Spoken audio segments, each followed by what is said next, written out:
ಜೈ Christ. ಕೀರ್ತನೆಗಳು 112ನೇ ಸಂಧಿ 1-10 ವಚನಗಳು. ಭಕ್ತರ ಧನ್ಯತೆ.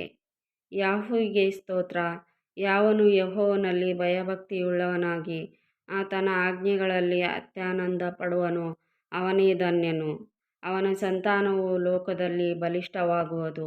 ನೀತಿವಂತನ ವಂಶವು ಶುಭ ಹೊಂದುವುದು. ಅವನ ಮನೆಯಲ್ಲಿ ಧನೈಶ್ವರ್ಯಗಳಿರುವವು.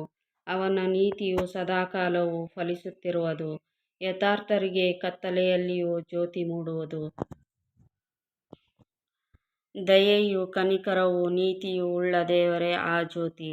ದಯಾಳುವಾಗಿ ಧನಸಹಾಯ ಮಾಡುವವನು ತನ್ನ ಕಾರ್ಯಗಳನ್ನು ನೀತಿಯಿಂದ ನಡೆಸುವವನು ಭಾಗ್ಯವಂತನು.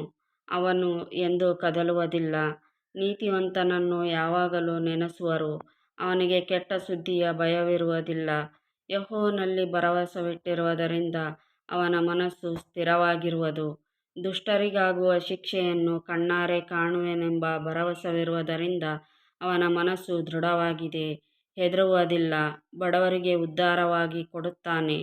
ಅವನ ನೀತಿಯ ಫಲವು ಸದಾಕಾಲವೂ ಇರುವುದು. ಮಹಿಮೆಯೊಡನೆ ಅವನ ಕೊಂಬು ಎತ್ತಲ್ಪಡುವುದು. ದುಷ್ಟನು ನೋಡಿ ವ್ಯಥೆಪಡುವನು. ಅವನು ಹಲ್ಲು ಕಡಿಯುತ್ತಾ ಲಯ ಹೊಂದುವನು. ದುಷ್ಟರ ನಿರೀಕ್ಷೆಯು ಭಂಗವಾಗುವುದು. ಆಮೆನ್.